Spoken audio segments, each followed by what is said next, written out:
pagkamali mo, diba sinigyan kita? Siyempre, kasi may pakialam ako sa'yo. Kung wala akong pakialam sa'yo, hindi... Then I won't say it. That's right. But the reason why we say things to you, like you should be like this, you should be like Baitka, is because we love you and we care about you, yeah. But if I didn't love you, then I wouldn't say anything to you. I don't care. You're not. Tsaka hindi nyo na rin nakakasabi nila. Tsaka kung anything, anong nagawa ko dyan yung tabi, doon ka na lang. No, to me, that's not being fake because I'm not going out of my way to please someone. I'm just, when I have to be civil, I'll be civil and talk to you. But if I don't want to talk to you, I won't talk to you. Why not? Then you always have to reserve something for yourself. So if you don't want to express that side, then don't. But you're not being fake about it. You're just not talking. No, it's different. It just depends on who you are, what your personality is. If you're confrontational, then that's how you are. If you like starting fights, then that's how you are. If you don't like to start fights, personalities. It's different. Parang ang hirap nung pati na makita ka lang parang katago mo sa sarili mo. Parang kang pagong nakatago mo sa sarili mo. Makipagkaibigan ako dito pa, hindi mo ko manumili. Makipagkaibigan ako, hindi mo ko manumili. Tapos ako doon sa labas, hindi ako pala kaibigan, parang susukan ako pala, ganyan ako, sama na ugali. Kaya nga, gusto ang objective is kung ano yung pagkakaintindi natin sa pagpapakatotoo. And how we parang ang weird. See ourselves na gano'n. Kung paano natin nakikita yung sarili. Parang ang weird na gano'n. Parang hindi ko kung ako kunwari, may personality mo. I'm not friendly.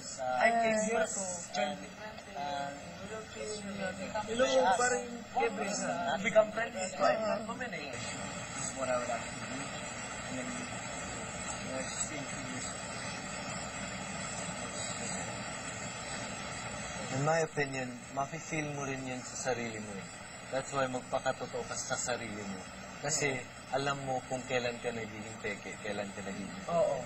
Alam mo na kahit minsan may ginagawa ka na kahit sa tingin mo mali or alam mo pa rin na totoo pa rin yun. Kasi parang minsan sa tingin mo dapat, sabihin natin may ginawa isang housemate na ayaw ko.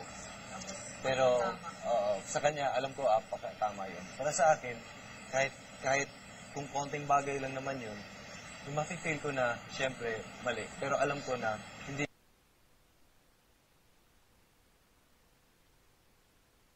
Kasi lang gusto kong makikibagay. Pero yun lang din, parang, katulad nga ng sabi niyo na makikibagay. Ano yung mga times na dapat ng magbagay? Ano yung mga times na alam mo dapat hindi na? Parang may hantungan ng lahat. May hantungan ng lahat na parang kung kailangan mo, if you need to speak up, why not? I guess yun yung tanong doon. Ayun yung doon. Pero kasi if there are times, lahat naman kasi ng bagay na masama, being humans that we are, pwede natin iwasan. Diba?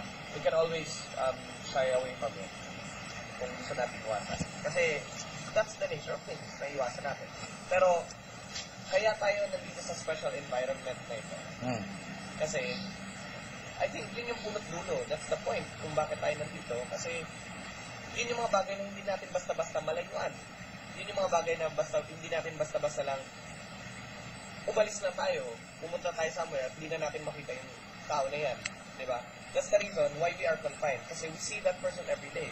And kung ano yung character niya at ano yung character ko, na sa tingin ko nagka-clash yung personalities namin, how will I handle the situation? Iko-confront ko ba siya? Hindi ko siya iko-confront? Diba? Parang that's the very point why we are confined.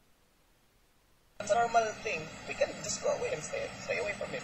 But that's why we're here. Parang how are we going to handle the situation? And how, kung gano'n na yung nangyayari. Kasi diba normally, iwan natin. Pero what if we're confronted with it? Are we just going to play safe and, dyan, okay lang ako, safe ako. So in your opinion, what's the answer to that question? How do you see yourself? Kasi ako, I play it by ear. Kung sa tingin ko naman,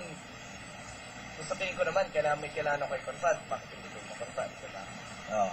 Pero you never, sa iyo din mismo, may mga minsan din na pinipigilan mo rin yung sarili mo na salita. A lot of learnings in this house. Kasi may mga things dito na nare-realize ko na dito ko lang na-realize na ganyan pala ako na if for example, pagdating sa task, yun nga, sa tingin ko, napaka-competitive ko. Gusto ko, I want to be successful. Gusto ko ma-achieve yun. So, but, along the way, parang habang as we go along, nare-realize ko na pag ako yung naapakan, nagre-react agad ako.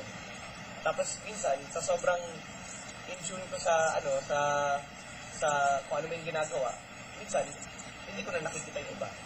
So, pag pinakonfront ako na gano'n, like si Pamo, ilang beses niya ako sinabihan na, uy, ba't di mo ako pinapakinggan? Then kanina ko lang na-realize na gano'n yung sinabi niya sa akin. I realize it was like yung Pamo, di ba? Pero, it's not always an argument. Pero how you see things, kung paano mo nakikita, paano mo i-handle a certain situation, na alam mo, in the real life, in the outside, lalayuan mo lang, normally. Pero what if it's like this? So, yun. Play safe, or not playing safe. But parang, your opinion. Respectful din. I want to hear your opinion. Siguro yun lang. When I am confronted as well, hindi ko alam kung anong ginagawa ko or gagawin ko. Kasi, I've never had so many confrontations in my life. Kasi diba, parang the usual, pupunta lang siguro ako sa school, sa bahay, with friends, ganyan. And then, ito parang heightened lahat. Every day, may nangyayari, gagawa ka ng task, masaya ka, and then later, paggabi, may maibig, malulungkot ka, roller coaster na ng emotion. So, minsan, magiging sensitive ka. So, I guess, if you are confronted, if I am confronted, then, sige, let's see kung asan ito pupunta.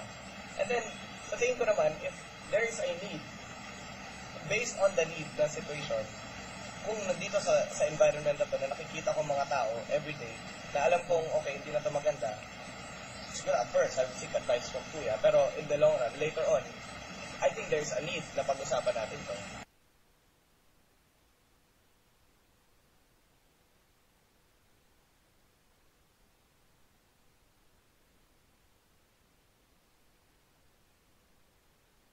Diba? And then if you choose na, yun na, if you want to go your way na, sige, tahimik lang tayo, let's see kung ano na mangyari, then, okay, that's how you handle the situation. Pero, if hindi yun lang, and then, back to the rules, na since kailangan natin i-control yung sarili natin dahil meron pang mas mataas sa atin yung mga rules. So, yun lang naman. Ang sa akin lang doon is, yung pagpapakatotoo is when you're not lazy. That's yun yung basic understanding ko kung, and from there, normally, ngayon, hindi ko alam actually kung anong mangyayari. Kasi, hindi pa naman I've never been in that kind of situation in my life. So, how else would I know until I'm really there?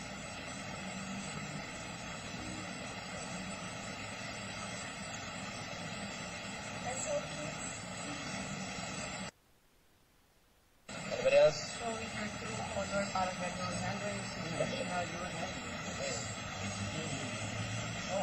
Everyone can handle the situation Differently. As long as you're not doing things just to please people. Kasi tayo dito rin, hindi mo rin maisip na makipag-kaibigan ako para. Hindi talaga. Hindi. Kasi dito talaga malabas talaga yung totoo mo. Ano ka? Bakit ka? Hindi yun yung Hindi lang kapag Ayaw nga. Ang gagawin ko. Hindi dikit to. May sinabi kanina